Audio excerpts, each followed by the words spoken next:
Hola y bienvenidos a otro episodio de Diálogos de Cosmovisión. Soy Anderson y te invito a que te suscribas a mi canal, ya que infortunadamente al día de hoy la mayoría de los que ven mis programas no están inscritos.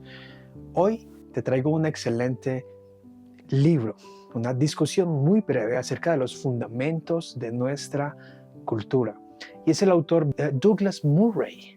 Douglas Murray es un actor británico que ha escrito un libro llamado The Madness of Crowds, la locura de las multitudes o el enojo de las multitudes. Y es un excelente libro que recomiendo muchísimo. Bienvenidos.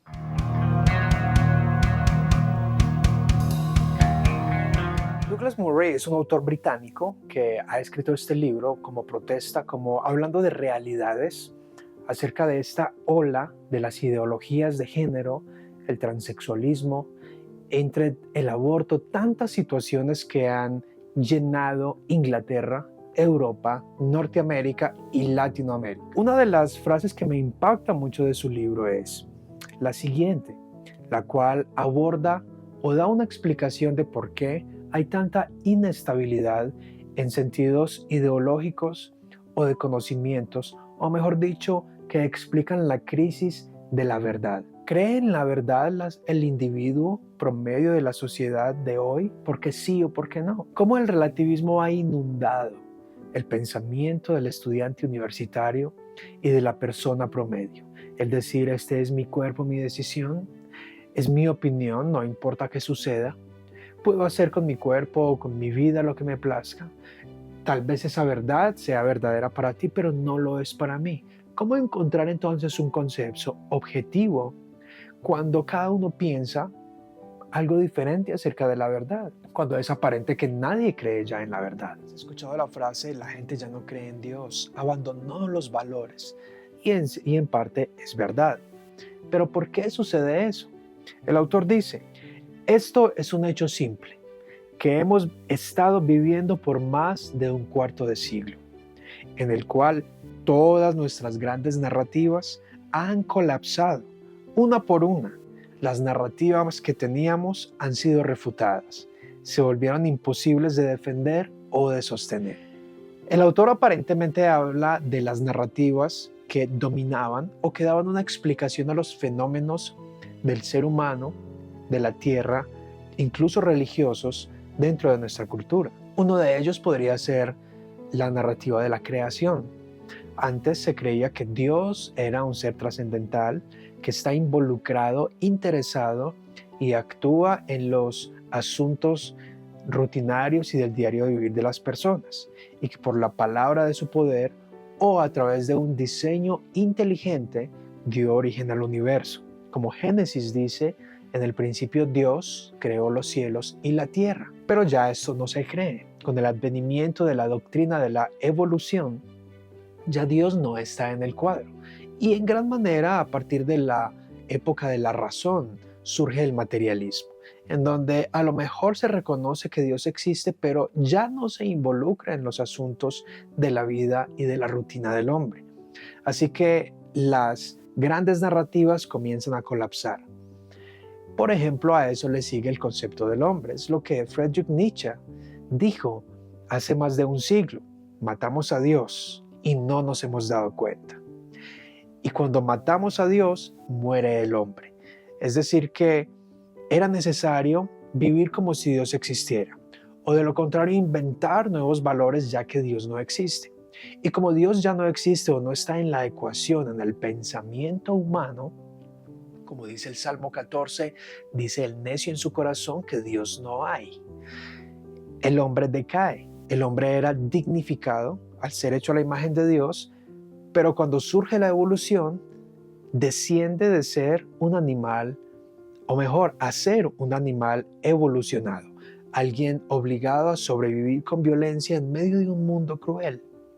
Ideologías que se han aplicado a guerras mundiales, a la sociología y a otras leyes, y también allí desciende, por decirlo así, la narrativa que domina, que el hombre está supuesto a dominar, a administrar la creación, la tierra. Ahora la creación o la tierra es más importante que el mismo ser humano. Hay montañas en donde tienen más derechos que los mismos seres humanos. Se respeta a animales y especies, pero no se respeta al ser por nacer. Entonces estas grandes narrativas han colapsado. Y esto es lo que el autor dice, que es un hecho irrefutable. Es decir, estas ideologías para él son insostenibles.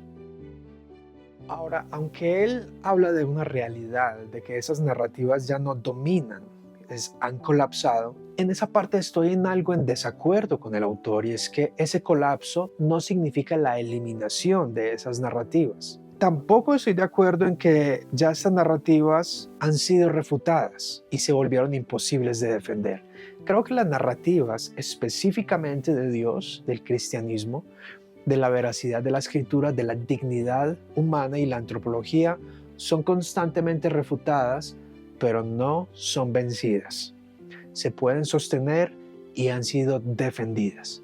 Uno de los ejemplos es, por ejemplo, en los últimos 50 años el movimiento Provida ha defendido la dignidad del ser humano por nacer hecho a la imagen de Dios.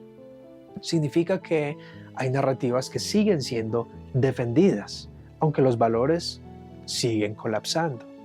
Es similar a lo que Francis Schaeffer, el difunto apologista en los años 70, decía acerca del puente romano, construido hace miles de años, pero que sigue en pie.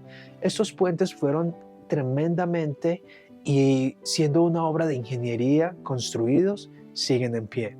No obstante, esos puentes de hace 2000 años, que sirvieron de fundamento en aquel entonces como representación de la magnífica grandeza del Imperio Romano, ya no pueden sostener un camión de toneladas de la época moderna.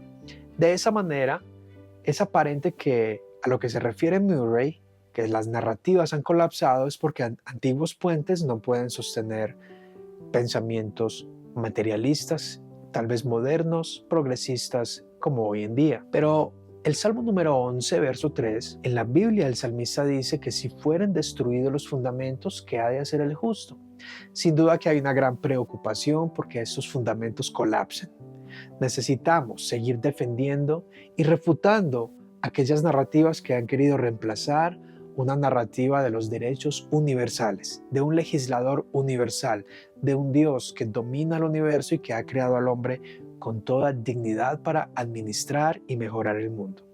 Otra de las cosas que me gusta de Murray es que él dice que la igualdad ante los ojos de Dios está en el núcleo de la tradición cristiana, pero se ha traducido en esta era secular, humanista, no a los ojos de Dios, sino igualdad ante los ojos de los hombres. De nuevo, tiene que haber un reemplazo. Si todos los seres humanos son iguales ante los ojos de Dios, al Dios ser eliminado de la ecuación, todos siguen queriendo igualdad, pero ante los ojos humanos. Algo que yo creo es realmente difícil. Ya el mismo George Orwell escribía en la parábola de la granja que lo que pasa es que hay algunos que son más iguales que otros. Siempre habrá una jerarquía, siempre habrá diferencias. Así que esta es la rabia de las naciones. El autor va a abordar otros temas de hardware y software en relación a la disforia de género, al intersex, al transexualismo, al asunto de las mujeres, a las ideologías marxistas detrás de las ideologías de género, al hombre como el villano, entre otros temas súper interesantes y buenísimos que muestran, que dan un X-ray, una radiografía de la cultura de hoy, de cómo las grandes narrativas colapsan, se hace difícil refutar, pero siguen siendo defendibles porque son eternas. Bien, hasta acá este video, este episodio. Te invito a suscribirte, a compartir, a comentar y por supuesto te invito a adquirir el libro del autor Douglas Murray, The Madness of Crowds, el enojo de las multitudes. Les habla Anderson y hasta la próxima.